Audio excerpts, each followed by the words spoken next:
આપણે આ ડુંગરું અને જંગલની વચ્ચે વચ્ચે જઈએ હટા પર માતાજી ઓયડીવાળા માતાજી કહેવાય એને મળવા દૂધ ચડાવવા જઈએ. આપણી ભેંસ બીમાર હતી તો માનતા કરેલી હતી કે ભાઈ અમે દૂધ ચડાવવા આવશું, તો દૂધ ચડાવવા જઈએ.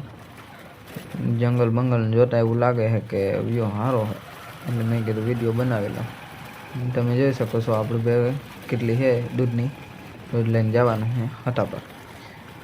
હટા પર જઈએ પણ માર્ગ એટલો ખરાબ છે કે એવું લાગે કે હાન ઠાઠા પૂગી જાય. હું માન પૂગ્યું એટલા ધડકા. અને આ માર્ગ એટલો ઉખરેલો હોય ને વાત ના પૂછો. અને મને સાંભળે તેનો માર્ગ આવો ને આવો છે. હું લગભગ 5 વર્ષથી આ માર્ગે હાલતા માતાજી જવાનું થતું હોય. બીજા નંબરમાં હમણાં મારા સંબંધી રહીએ એના ઘરે પણ જવાનું થતું હોય. એટલે આ માર્ગનો મને અનુભવ છે. બહુ ખરાબ માર્ગ છે, હજી બન્યો નથી. હવે કેદી બને તો મારું રામ જાણે. વેલરો બની જાય તો સારું. બાકી આપણી સરકારની તો તમને ખબર છે ખખટા આપણે અહીંયા પૂગી ગયા. હવે હલામાં માર્ગે હજી પૂગ્યા નથી, થોડોક બાકી 1 મીટર. પણ હવે આમ કંઈક જીવમાં જીવ આવ્યો કે નહીં. હવે થડકા ઓછા ખાવા પડશે. આ પાટિયું છે, વડવાળાનું પાટિયું હોઈ શકે. પાછળ વડવાળું ગામ છે. એટલે અહીંથી હટા પર રહ્યું હવે 1 કિલોમીટર. માર્ગ જ્યાં માન હલામો આવ્યો સામે ગાયું દેખાય છે. આપણો માલધારી સમાજ વધારે રહીએ એટલે ગાયું જાય છે. આપણે હવે ગાડી ભગાડી નહીં શકીએ, ગાયું છે ધીમી આંકવી જ પડશે. બીજા નંબરમાં આ રિક્ષાનો દેખાડો ઢળ. રિક્ષાવાળો ગયો, ગયો, માથું દુખાતું બંધ થયું.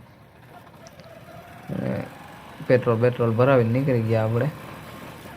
આ હે નિહાર. અહીં મારો ભાઈ ભણતો, બહુ મસ્ત નિહાર છે. આની અંદર ઝાડવા બાળવાને તમને બતાવું હમણાં ઝાડવો. ઓ ભાઈ, આના ઝાડમાં જોતા માન બચ્યો. આ ગાડી વાળો અગણી લેતો જાય, શિફ્ટ ટુકડો ગયો ને એ પોં કરતો ગયો. તમે જોયું ને અગણી લેતો જાય, ભેગો થઈ જાય કલ્યાણ. પણ આ નારિયેલીઓના ઝાડમાં જોઈએ ને એ જોવામાં રહીએ ને એટલે આપણે આ બીજી ભાન ભૂલી જાય. આ નિહારે એટલી મસ્ત છે. અમે સ્કૂલ બસ પડી છે, ગોલાઈ આવી ગઈ.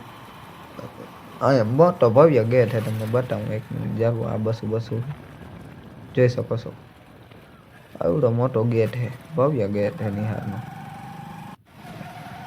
ભવ્ય શેરીઓ છે આ હટા પર ગામમાં પૂગી આવ્યા અહીંયા આપણે. તમે જોઈ શકો ભવ્ય શેરીઓ એટલે પોળી શેરીઓ, મોટી શેરીઓ. ગામડાની આટલી પોળીઓ શેરીઓ હોય નહીં જોઈએ તો બહુ મોટી શહેર જેવું લાગે. તમે આ દુકાનું બધું જોવો એટલે બહુ મસ્ત ગામ છે. હટા પર ગામ છે માતાજીનું, ઓયડીવાળા માતાજી કહેવાય. જોઈ શકો છો થાર ને ફોર વ્હીલું પડી. બહુ મોટું ગામડું છે ટૂંકમાં, આમ સિટી જેવું જ છે. ને આપણે ગાડી લઈને બર કરતા માતાજીનું મંદિર આગળ ભોગી આવ્યા. સામે શેરી છે, માતાજીની શેરી છે. આ કાકા પગે લાગીને આવતા રહ્યા, આપણે પગે લાગતા આવી. ગાડી ક્યાંક પાર્કિંગ કરવાની જગ્યા ગોઠવી જોઈએ. એક કામ કરીએ, પાર્કિંગમાં જ જવા દઈએ આપણે ગાડી. આમાં ક્યાંય રહીએ છે પાર્કિંગે જો કે ફૂલે જશે. ઓહ, અહીંયા આવીને મેં વિચાર્યું હતું કે પાર્કિંગમાં ફૂલ એકદમ ખચાખચ ભર્યું હોય, પણ નહીં. બધી વાં ખચાખચ ગાડીઓ ભરી દીધી. અહીં કોઈ પાર્કિંગમાં પાર્ક કરવા આવ્યા જ નથી માણસ. પાર્કિંગ સ્લોટ આખો ખાલી પડ્યો હોય.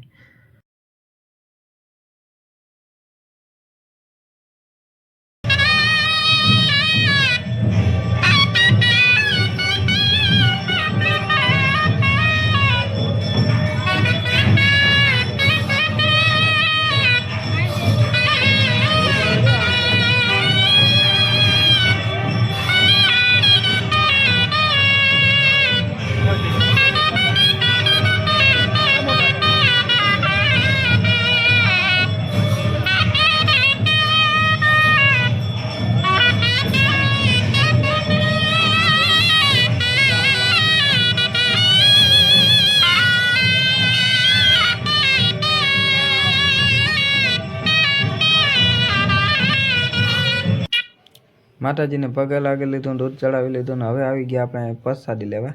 પ્રસાદીમાં ભાત એટલે કે ચોખા, દૂધ અને ગોળ, ઘી તમને ભરપેટ ખવડાવે ને ફરજિયાત ખવડાવે.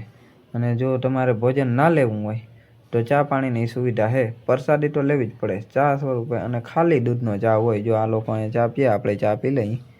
ચા પીને નીકળીએ આપણે, કેમકે આપણે ખાવાની ભૂખ નથી બહુ એટલી લાગી. ને અહીંથી નારિયેલ બારિયેલ આપતા જાય બધાને. અહીંથી નારિયેલ લઈ અને આપણે જાશું દુકાનોમાં. આ છે દુકાન, અને દુકાનમાં મળે ઘરેણાં.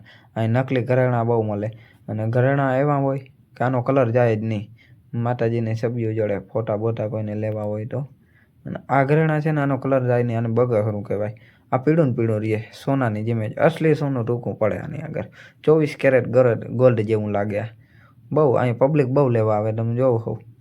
અને હવે આપણે એક પગે લાગી લીધું ને ઘરે જઈએ અહીં. સાંજ પડી ગઈ છે અને થાકી બહુ ગયા અહીં. ઘરે પૂગી આવ્યા અહીં. હવે ઘરે જઈને વિડીયો એડિટ કરીને તમે લોકો એક કામ કરો, મારી ચેનલને સબસ્ક્રાઈબ કરો, તમારા ફ્રેન્ડને શેર કરો. શેર કરવાનું ભૂલતા નહીં, બરાબર. લાઈક તો પહેલાં કરજો, કોમેન્ટ સારી કરજો, મજા આવે એવી.